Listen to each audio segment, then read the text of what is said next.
Hello friends, तो जैसे कि मैंने कहा था एक सेकंड वीडियो में मैं करूँगा ये फिटनेस से रिलेटेड टॉपिक पे वो मैं कर रहा हूँ।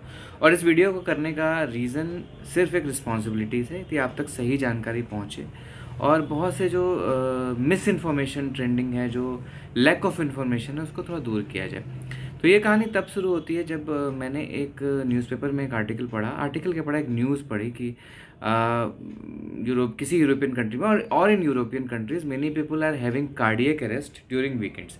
सो वीकेंड में इन द पार्टीज या वीकेंड में बाहर की फन एक्टिविटीज़ में, और दे हैव गॉन ट्रैकिंग और हाइकिंग, उस केस में there are cases of cardiac arrest.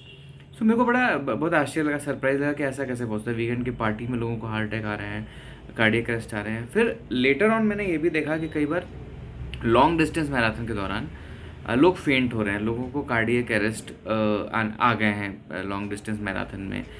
और कई बार लोग ट्रेडमिल पे लोग फेंट हो जा रहे हैं, पार्टी में नाचते नाचते लोग फेंट हो जा रहे हैं। ऐसे ये रिसेंट इंसिडेंट से नहीं, मैंने ये रेगुलर कई कई बार कुछ चीज़ों को ऐसा देखा, तो मुझे जानने की इच्छा हुई कि ऐसा क्यों हो रहा है। सो होता क्या है कि मोस्टली इन केसेस में where there are cardiac arrest, होता क्या है कि लोग जनरली सेडेंट्री लाइफस्टाइल जी रहे होते हैं।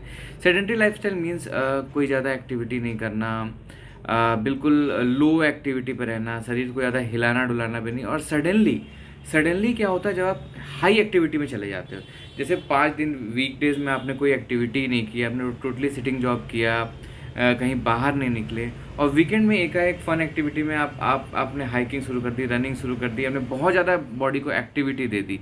तो उस केस में क्या होता है, आपका हार्ट जिसको आदत है एक प्रॉपर स्लो लाइफस्टाइल में slow amount of blood pumping, उसको जिस लेवल पे रहने की आदत है, जिस लेवल पे बीट करने की आदत है, जिस लेवल पे रिदम बनाने की आदत है, वो सडनली उसके लिए बहुत ज़्यादा हो जाता है। और ये रीज़न क्या होता है कि कई बार it leads to cardiac arrest. जब मैराथन के बारे में मैंने जाना, तो मुझे ये पता चला कि जो लोग फेंट हुए या जो लोग कार्डियक अरेस्ट आया मैराथन के दौरान, वो इसलिए क्योंकि उन्होंने कभी भी 21 या 42 की रियल लाइफ में प्रैक्टिस नहीं की। एक जोश होता है कि हम 2-3 किलोमीटर हमने एक महीने दौड़ लगाई, या 10-15 दिन 2-3 किलोमीटर की दौड़ लगाई, या इंटरवल्स में लगाई, और सीधे उतर गए 21 एंड 42 में। तो वैसे कंडीशन में आपका शरीर जो है उस चीज़ को संभाल नहीं पाता, और it leads to massive things, जो स्ट्रोक और चीज़ें आती है, लाइफ थ्रेटनिंग चीज़ें हो जाती हैं। ऐसा भी मैंने देखा कि लोगों ने जोश खरोश में आके कहीं से पढ़ के या कुछ कहीं से जानकारी लेके अच्छे खासे स्क्वाट्स लगा लिए, 30-40 स्क्वाट्स लगा लिए ना, वो अपना नी पकड़ के बैठे हुए हैं कि भाई हमें तो दर्द हो गया, ये गलत एक्सरसाइज कर ली, या आप ऐसी एक्सरसाइज करनी ही नहीं चाहिए, और लोगों को बता भी रहे हैं कि भाई स्क्वाट्स मारने से दर्द हो जाता है।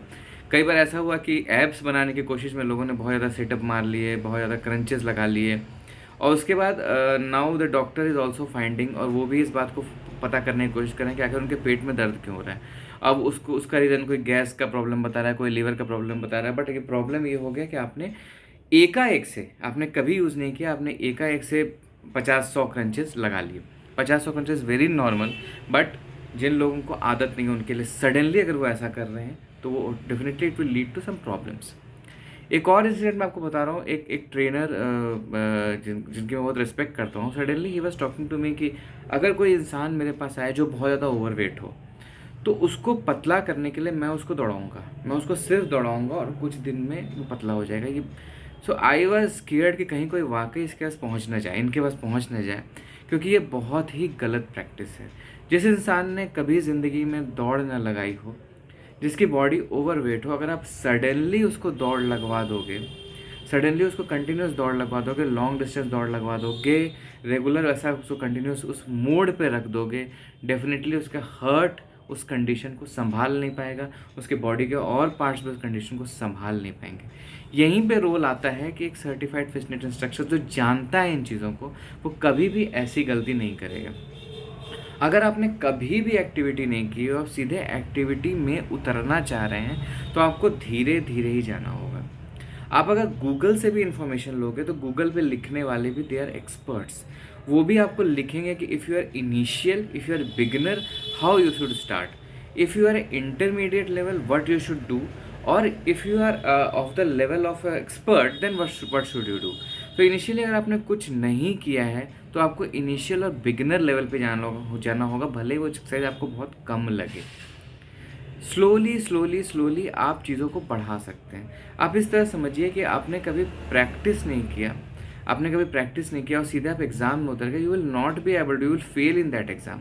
That's why every day practice necessary होती है। सो इम्पॉर्टेंट बात यही है कि आप जब इस चीज़ों में आ रहे हैं तो आप अब अगर आपने कभी ऐसा ऐसा कुछ किया नहीं तो सडनली खुद को इस डेंजर जोन में ना डालें। धीरे धीरे धीरे धीरे इम्प्रूव करें। एक बार आप इसमें जम गए, आपको इसकी आदत पड़ गई, देन आप बढ़ाइए अपनी इंटेंसिटी। देन आप अपनी इंटेंसिटी बढ़ाइए, अपने लेवल के हिसाब से इंटेंसिटी बढ़ाइए। उसमें थोड़ी ऊंच नीच हो जाए वो भी चलेगा, आपको हल्का सा माइनर पुल वुल होगा वो आप मैनेज कर लोगे, दैट इज़ ओके।